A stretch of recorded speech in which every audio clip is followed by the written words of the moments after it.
the opening address from Mina for this conference, and it looks to me that the majority of you are Mina people. Some people aren't, but it looks like most of you are. So what I'd like to talk about really, I think, are some of the things that are affecting our youth in this country and really everywhere else, because now we're dealing with a global phenomenon, which is the monoculture of consumption, consumerism, and particularly Western culture, which is taking over the world in incredibly rapid ways.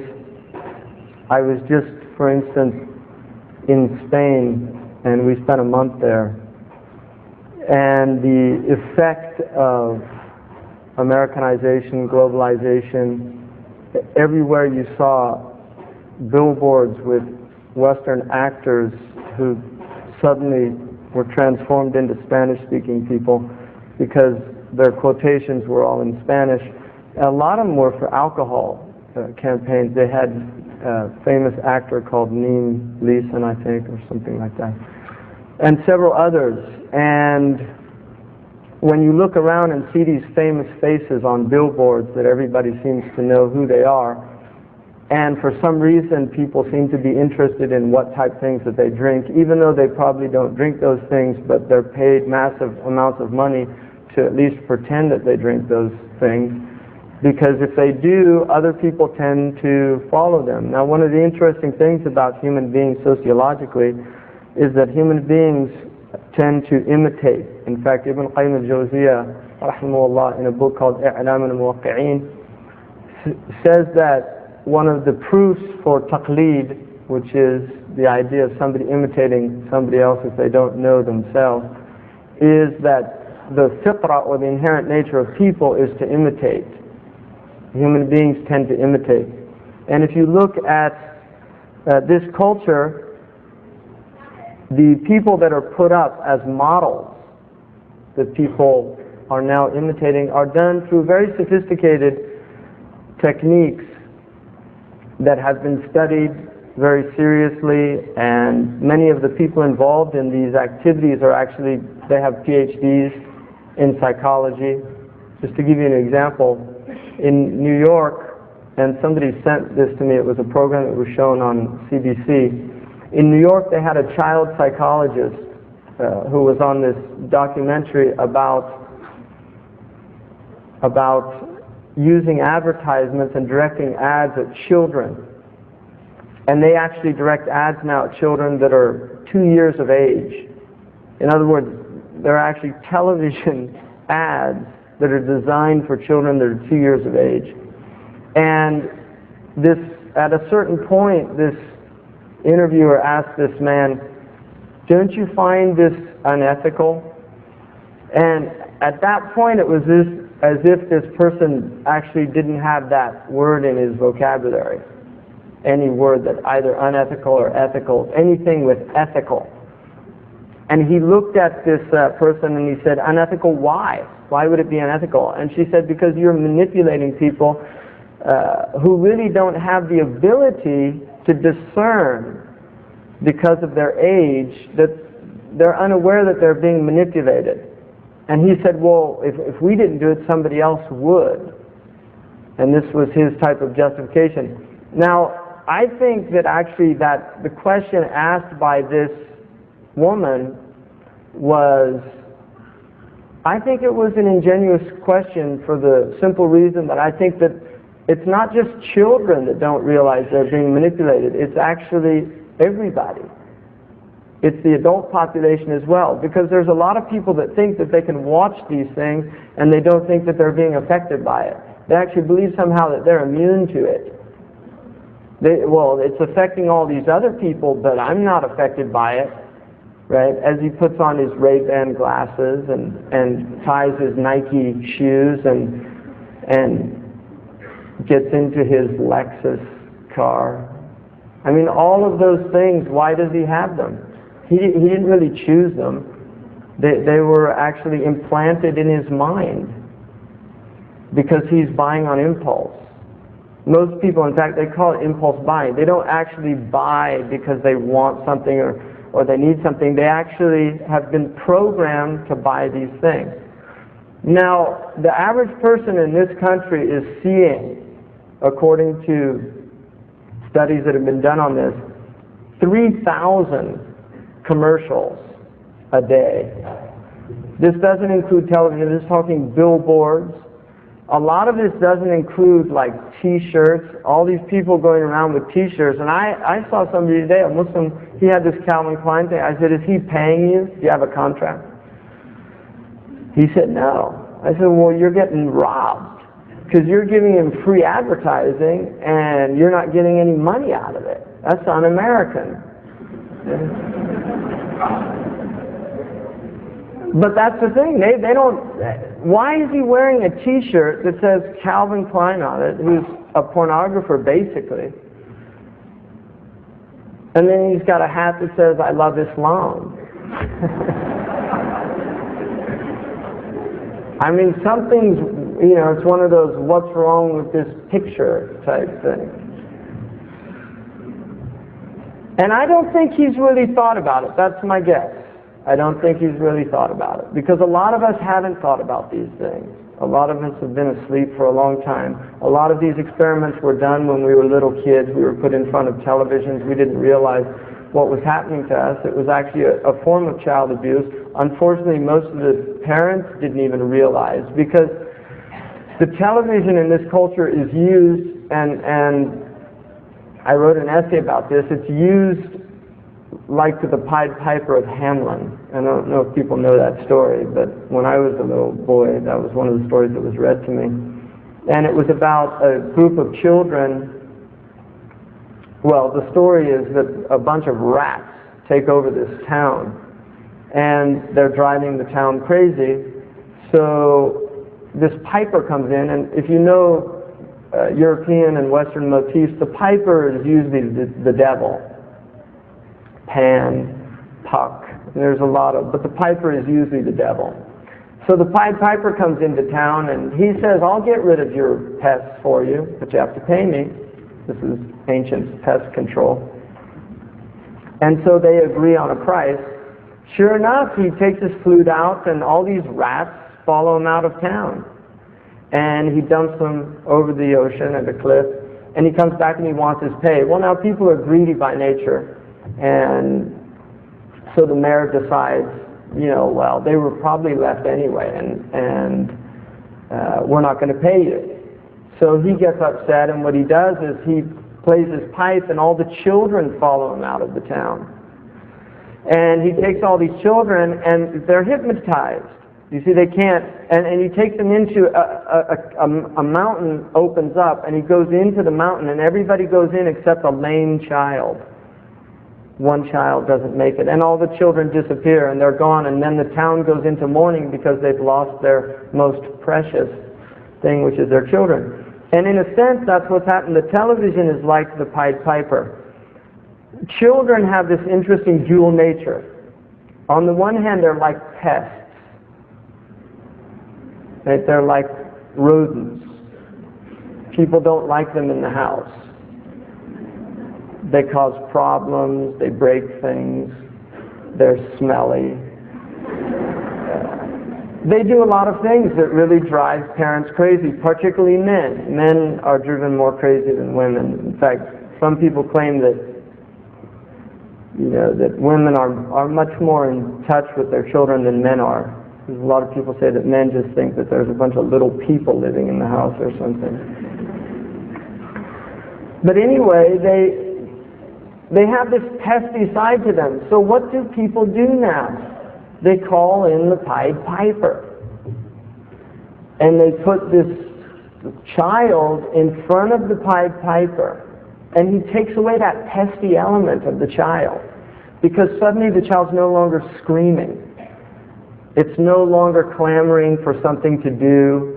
It's no longer begging the mother to do this or that. It's literally completely pacified in front of a cathode ray tube, which has in the back of it something that they literally call, the engineers who designed it, a cathode ray gun. So it's a gun in the back of that television that's shooting rays. It's a ray gun. I mean, if you've read like Flash Gordon and science fiction, ray guns are what aliens had to kill humans. So this is what's happening. There's a ray gun beaming waves out. Now what people don't realize is, because when I was in the Muslim world and I used to ask these scholars about television, they would say, oh, it's just a window. If it's good, it's good, and if it's bad, it's bad. It's a nafida. That's how they explained it, these ulama. Now there's no window in existence that you can open up which will start beaming cathode rays at you. Right? If you go out and open up a window in your house, there's no cathode rays that are going to be beamed at you. So what happens when these rays are beamed at people is the brain is also has waves. We have what are called brain waves. Now if you know anything about pendulums, right? Everybody knows what a pendulum clock is. A pendulum clock, there's an interesting phenomenon that happens with pendulum clocks. If you have a clock and you put a whole bunch of pendulum clocks together and then you set them at different times, at a certain point they will do what's called in physics entrain. They all begin to entrain. In other words, they will begin to tick, moving back and forth at the same rate. So you'll see they entrain with each other. Now they studied this, and what they found, it was actually oscillatory waves from the strongest pendulum begin to affect the other pendulums, and they synchronize eventually. So what happens with this TV is it beams out these waves, and the brain waves begin to entrain with it. There's an entrainment going on. Your brain is literally going into sync with these cathode rays. That's what's happening. And you go into what's called a hypnagogic state, which is similar to sleep, or it's even similar to some meditative states. So what happens is you put these children in front of these tubes and they're basically hypnotized. Now one of the things about hypnosis is people that are in a hypnotic state are open to suggestions. They're open to suggestions. And this is why if you've ever seen a good hypnotist, and they do this, they'll say, raise your right hand. And this person who's in a hypnotic trance will suddenly go like this. And then he'll say, raise your left hand. They'll go like that. And then cross them over, go like that. And these are suggestions that he's putting in. And because this person's in a passive receptive state, he will do them without resistance. So you put this child in front of this TV, and then they have these things called important messages from the sponsor. Now if you translate that into Arabic, which I like to do with these things because it kind of explains to you what important message. Risala muhimma. That's important message in Arabic. Risala muhimma. Now risala is actually the word for what the Prophet ﷺ brought. That's the Arabic word for what he brought, an important message from God. But this is not an important message from God. It's an important message from somebody who thinks he's God. Now what does he tell these children? Well, he has very cute characters that are done usually round because they've done psychological analysis on children, and they realize that children don't like square. They tend to interpret square as being evil and round as being good.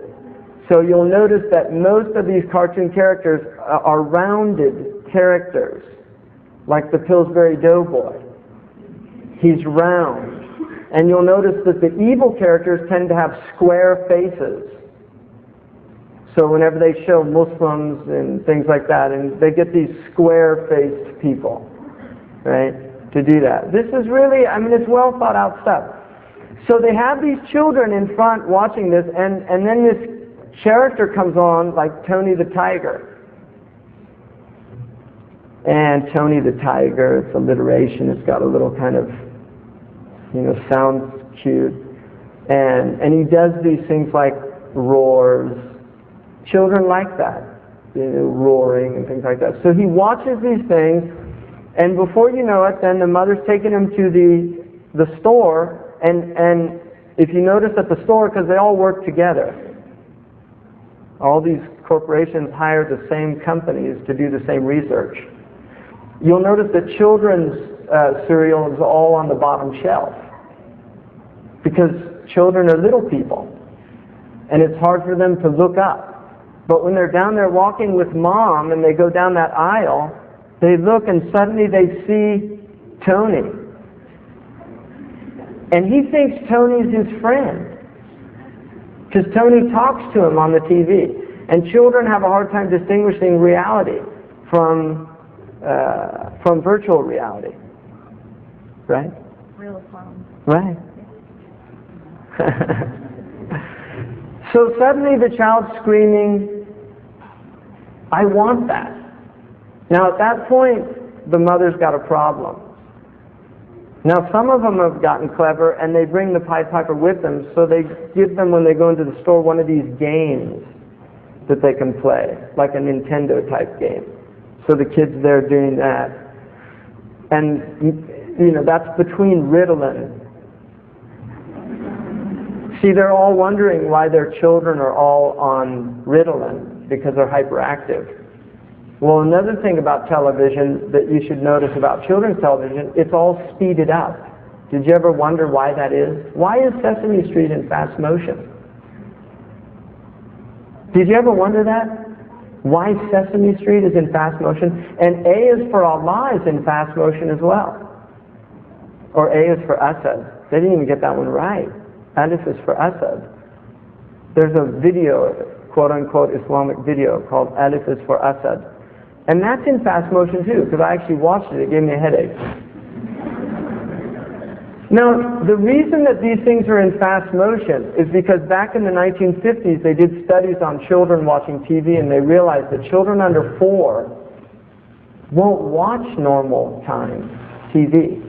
They'd actually rather be in reality. It's more interesting to them.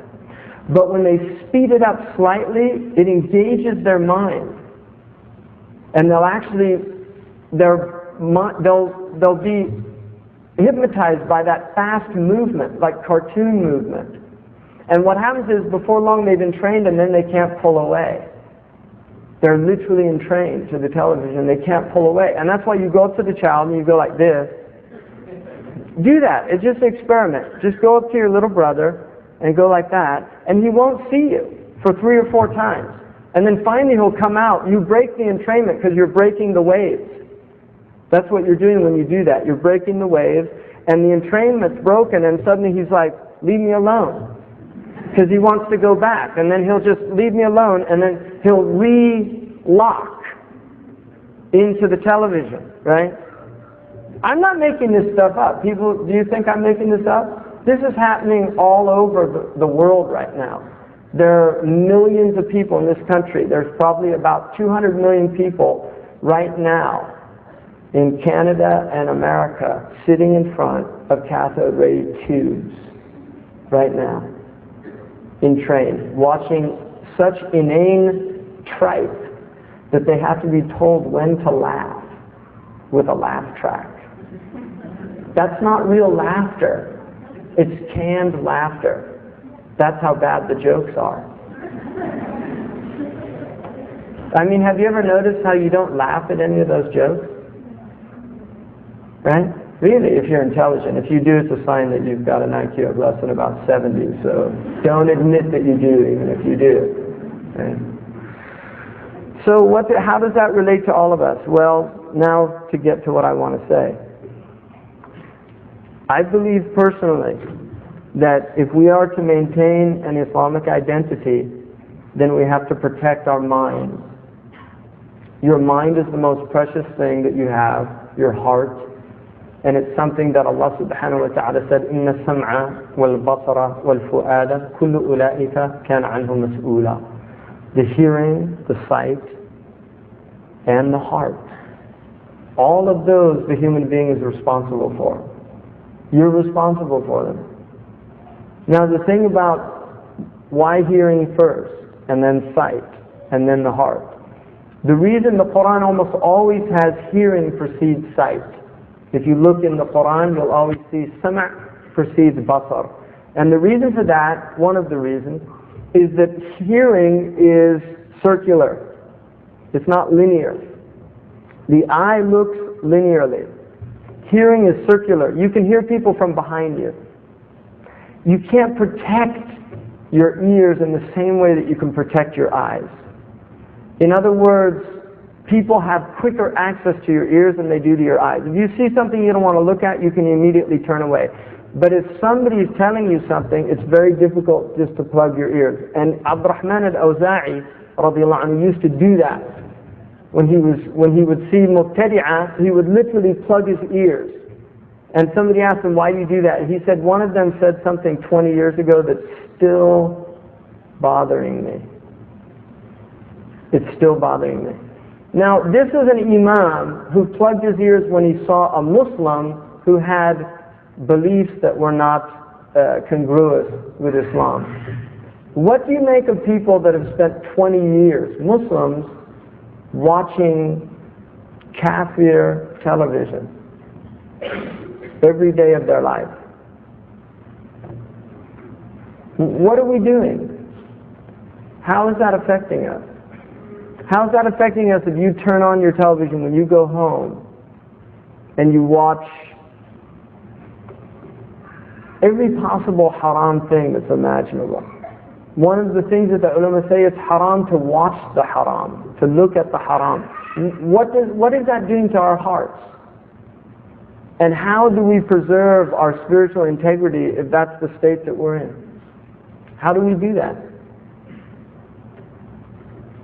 So the first thing I really feel that everybody has to do as Muslims, we have to turn off the TV.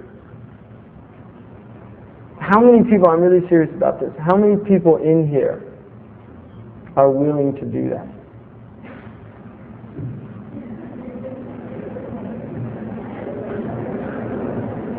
Not that many.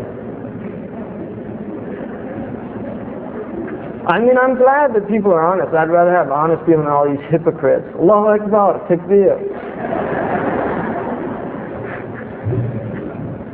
Okay. Not that many. I would say probably maybe it looked like about from here maybe 15% of the people. That's a start. In Russia, in Moscow, did people see that? The television, the tower burnt down. So 20 million people didn't have TV. And in one of the newspaper articles I read that was in The Guardian in London, they were interviewing these people and they said, I'm getting to know my family again.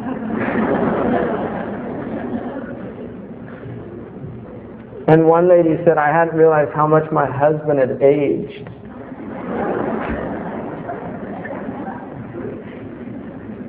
But they said the parks were filling up, people were actually going down, doing recreational things, walking. People were having to actually talk to each other. People that don't realize, I really don't think they don't realize the impact that this machine has had on our lives. And it's getting worse and worse because it's everywhere now. In the Gulf states, in Arabia, children are growing up on this stuff.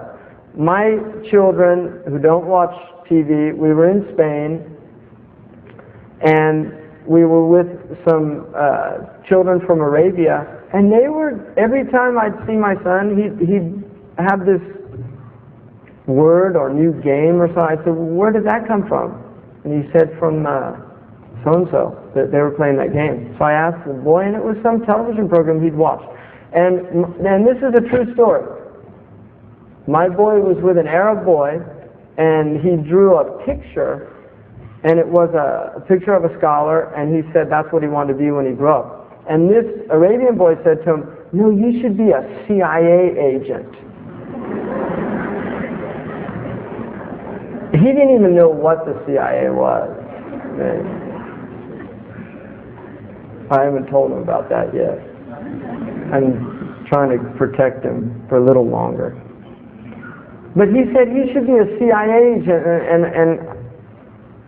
his reason was because they had all these cool weapons. And he had seen Mission Impossible. And he thought that that was really cool.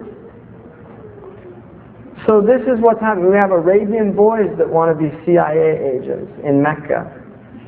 Think about that. Seriously, think about that. And they're the good guys. If you watch most of those movies, right, they're the good guys. So this is what's happening, people. The identity is being fragmented until there's nothing left, because these children have been given this since they were little kids, and then they become completely entrained and brainwashed. So where does that leave us now? We're in this country, and we're trying to maintain a semblance of Islamic identity. This is what we're trying to do. Now, let's look at the message of Islam in relation to this message. First of all, the idea of consumption. The Prophet ﷺ said that there's no fault in a man if he has wealth to change his clothes to go to Jumu'ah from his work clothes. Does everybody understand that? In other words, if somebody has work clothes, because on Friday traditionally Muslims worked. Imam Malik radiallahu anhu said it was makruh for Muslims not to work on Friday, because he said it was like the Jews and the Christians who took a day off on their holy day. And he said there's no reason why Muslims should do that. So traditionally Muslims worked 7 days a week, but what they would do is they would work from 6 o'clock in the morning, 7 o'clock in the morning until about 2 in the afternoon, and then the day was over. That was their work day. And then the rest of the day was for family and for ibadah and study, things like that. Anyway, the point of that hadith is that a man who has an extra clothes, if he can afford it, to wear a Friday suit and change it. And the Prophet was saying that there was no haraj, there was no fault in that. And the reason for that is they had an understanding, إِنَّ الْمُبَذِّرِينَ كَانُوا إِخْوَانَ الشَّيَاطِينَ, that those who are extravagant are the brothers of the demons. Those who are extravagant are the brothers of the demons. Now, the word in Old English, consumer, is the word for the devil. Consumer means the devil in Old English. Because consumption is what the devil does. He consumes souls. So all of these people out here that are consumers, and this is their life, they're actually shayateen. And what you need to decide in your lives is whether you want to be shayateen or whether you want to be with the angels, the malaika. Because in this world, you're in one group or the other. You're with the people of light or you're with the people of darkness.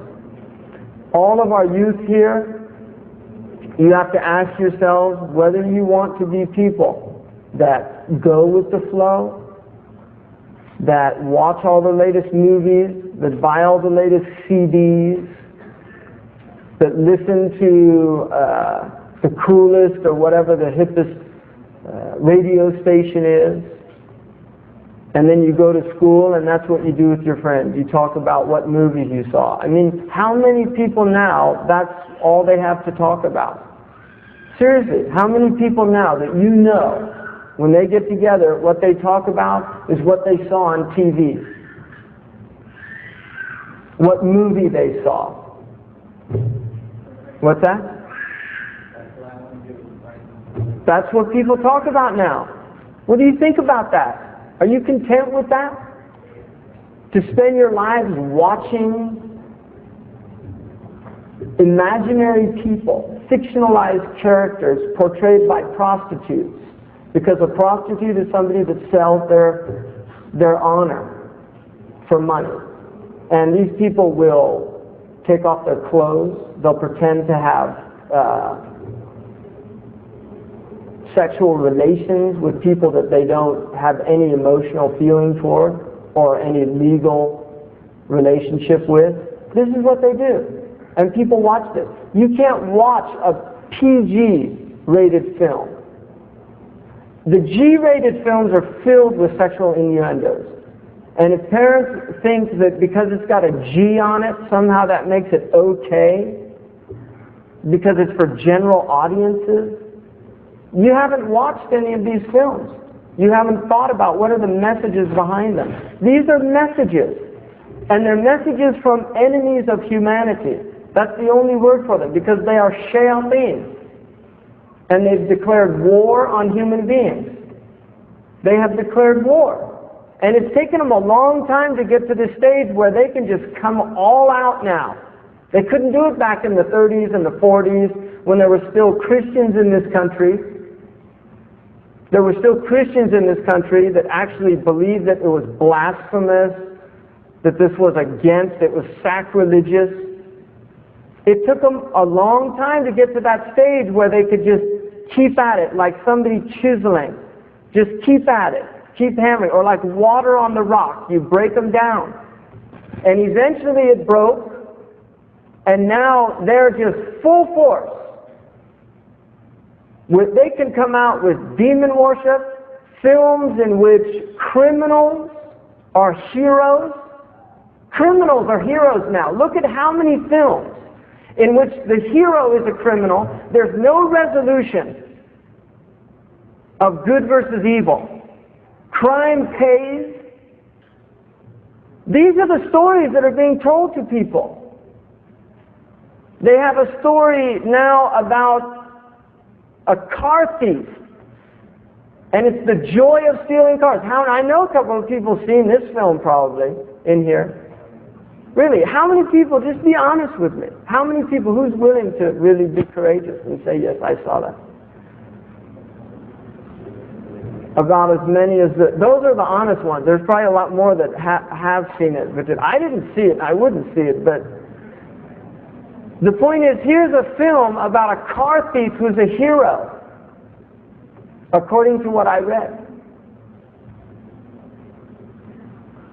What is that telling you about a culture? It's completely bankrupt. This is the stories that they're telling, and this is the story that many of you are allowing into your mind, into your heart. You don't think that's not having an effect on you? There's images that will be with you as long as you live from some of these films. I have images from films I can't get out of my inner eye. I can see them. I can close my eyes and see them. Right? People are laughing. You think this is funny. It's hilarious. That's what they want. Just we'll entertain you until you die. They can't. There's no VCR in the grave. You don't get to pluck in the video to forget about reality in the grave. There's no DVD there either. There's no CDs. There's no music.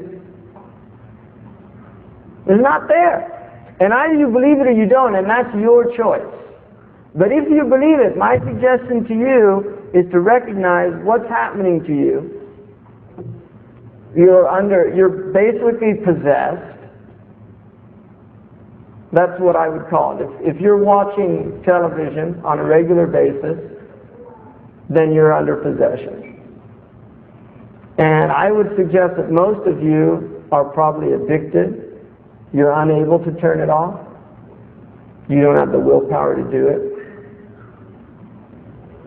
There's probably people that will finish this lecture, go back to their hotel rooms, and turn on the TV. And your brains will entrain, you'll feel comfortable. You kind of get vegged out, everything's relaxed. Maybe you weren't too troubled by what was said. Or maybe you'll forget about it. You might go up and you might say, yeah, maybe he's right. And then, I'll just see what's on. Oh, I'll watch the news. The news can't be bad. Right? So this is what's happening to people. This is our life. This is your life. The precious time that you've been given. This is your life. And it's just wasted away, dissipated, until it's all gone. And your youth is going to be gone. Some of you in here are young. You're in the prime years for learning, for memorizing. People have a capacity to memorize. I mean, this man here, what's your name? Samir. Samir memorized the Quran in 2 years.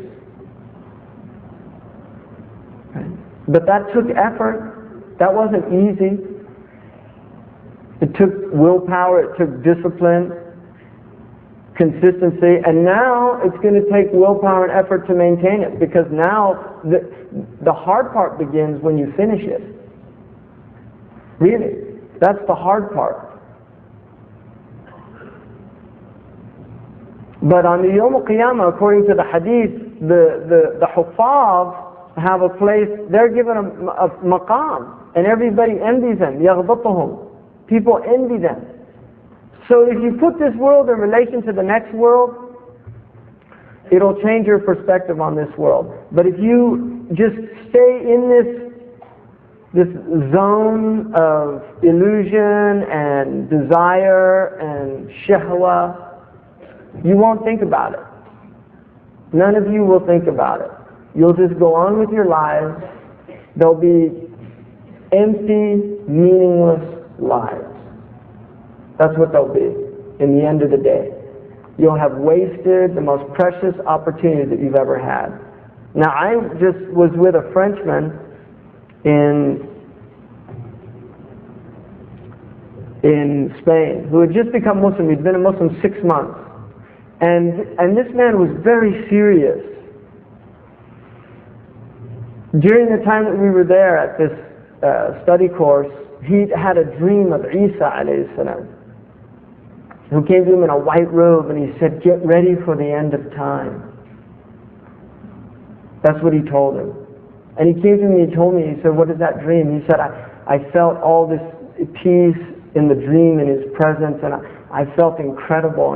And he said, "What does that mean? Get ready for the end of time." And I told him, the Muslims, we have a belief about the end of time. The first thing is, we believe that the end of time is imminent, and we believe that for the last 1420 odd years. The reason for that is that the Prophet ﷺ was a sign of the end of time. He actually initiated in the last phase of humanity. So people say, "Oh, well, people have been saying that for so long, and it's doom and gloom, and it hasn't come, and there's all these movements and all these different things," and it never came. Scholars have been saying it's the end of time for centuries. Well, it's a lot closer than it was 1400 years ago. I mean, if 1400 years has passed and it hasn't come yet, it's a lot closer than it was, because the Prophet ﷺ said, "Bu'ithu was-sa'at ka-hatayn." I was sent and the hour is like these two, and he put his two fingers together, sallallahu alayhi wa sallam. And it's a sahih hadith. "Bu'ithu was-sa'a ka-hatayn." So he said, so I told him that there's the first preparation is preparation for your death, because that's the Yawm al-Qiyamah for you. That is the real preparation. Somebody came to me today outside and said to him that his son, who was 19, died this year in a accident, car crash. And he said he really benefited from your lectures and things, and he asked for dua. His name was Wasim, the boy who died. Rahimahullah. Shall everybody say Rahimahullah? 19 years old. Imagine that. Think of his hopes and aspirations. Think of his parents' hopes and aspirations. He's gone. He's gone. And he's in his grave. That's where he is. He's in his grave. And all he has with him is his actions. That's it.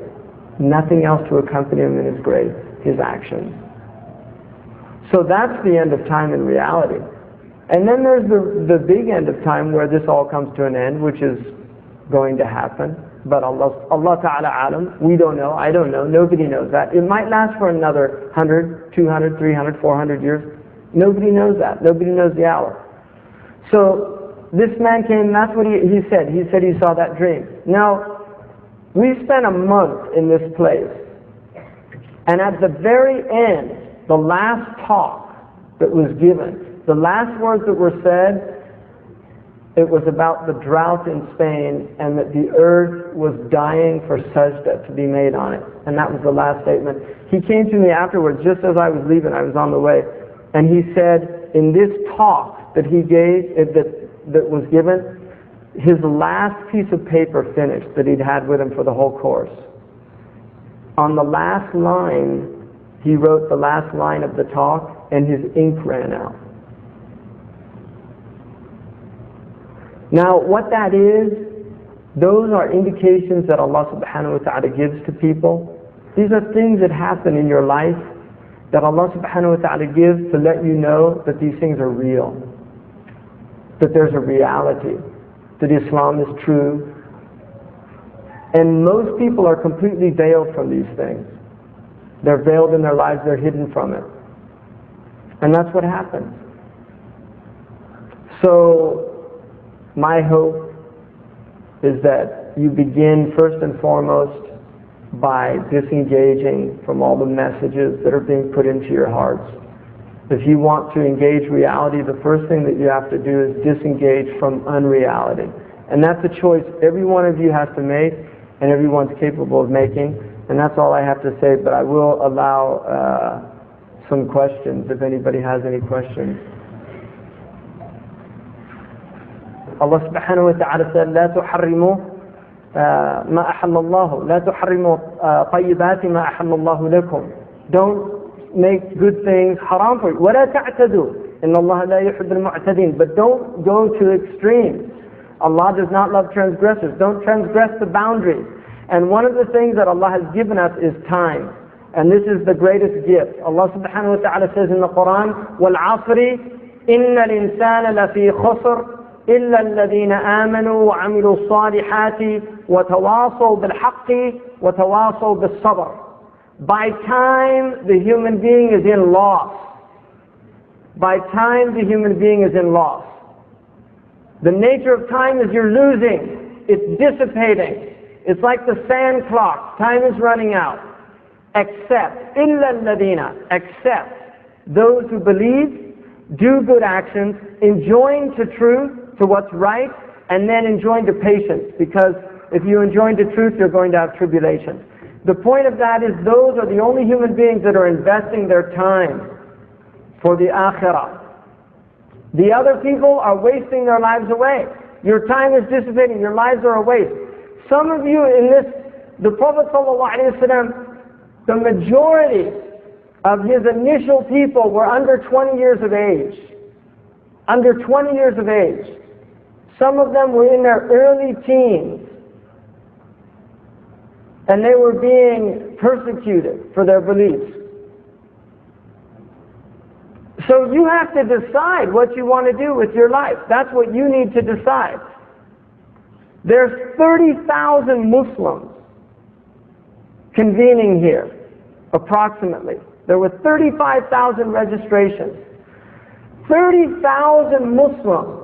12,000 Muslims in 7/11, Christian era. 91 Muslim era. 12,000 Muslims crossed from Tangier to Spain. They were then, they fought Christians, they fought 100,000 Christians. It was 30,000 to 100,000.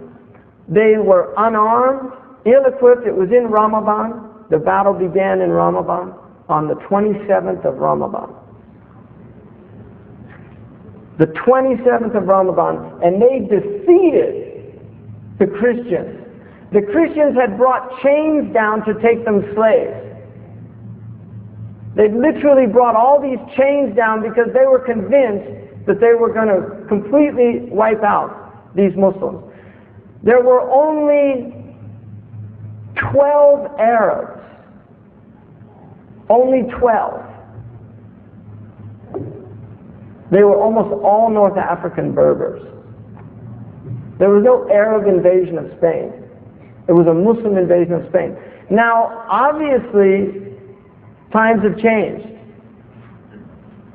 We don't go into battle with swords and horses, and we don't fight honorably on battlefields anymore. It's done with aerial bombing, saturation bombing, napalm, radioactive materials and chemicals. Civilians are killed, not soldiers. I mean, the Muslims, when they went into towns, they didn't rape or pillage. Most of the towns surrendered by sulh, with an agreement to pay jizya. They honored that. Women and children were honored. They were not raped. They were not taken into captivity. This is what happened. And these are human beings. Today, the Jabal Tariq is named Gibraltar after that man, Tariq ibn Ziyad. That's what he did with his life. He's mentioned in a hadith according to Ibn Hazm radiallahu anhu. There's a hadith of the Messenger of Allah sallallahu alayhi wa sallam in which his aunt, Haram, who was his aunt in Rada'a, she had, through breastfeeding, was his aunt. He came to her house, he ate, and then she began to massage his head, sallallahu alayhi wa sallam, and he fell asleep. And he woke up, and he was laughing. And Haram radiallahu anha said, Ya Rasulullah, ma adhakak? What made you laugh? And he said, Subhanallah, I saw people from my ummah, غزاة في سبيل الله, يغزون على البحر, يركبون على البحر. They were riding on the ocean, في سبيل الله. And she said, Ya Rasulullah, أدعو الله لي أن يجعلني منهم. Oh Allah, oh Messenger of Allah, pray to God to make me from one of those people. And the Prophet ﷺ, he made a dua for her. And then he fell asleep again. And he woke up and he was laughing again, smiling. His laugh was a smile. And she said, Ya Rasulullah, ma adhakak, ma yadhikuka? What's making you laugh? And he said, Subhanallah, I saw a second group of my ummah. Allah showed me a second group, fi sabilillah, riding the ocean. This is the first Muslim navy. There was no navy. It's a sahih hadith. And then she said, Ya Rasulullah, make dua that I'm from those. And he said, and then he said they were making the istushidu. She said, make dua that I'm from those. He said, you're from the first group. Khalas. You're not from the second group. You're already from the first group. I made the dua. Now Haram radiallahu anhu went with Muawiyah. She was on the expedition in which they conquered Cyprus during the time of Uthman ibn Affan radiallahu anhu. And she was in that expedition. When she was coming off, she was on her horse. When she was coming off the ship to land on Cyprus, her horse tripped, she fell and died shahida. Ibn Hazm radiallahu anhu said that there's no doubt in his mind that the second group was the group of Tariq ibn Ziyad, who crossed that Straits of Gibraltar and opened up Spain. Now the Prophet ﷺ said in a sound hadith, somebody asked him, Ya Rasulullah, which city opens up first? Constantinople or Rome? And he said the city of Hirqal, which is Constantinople. 800 years later,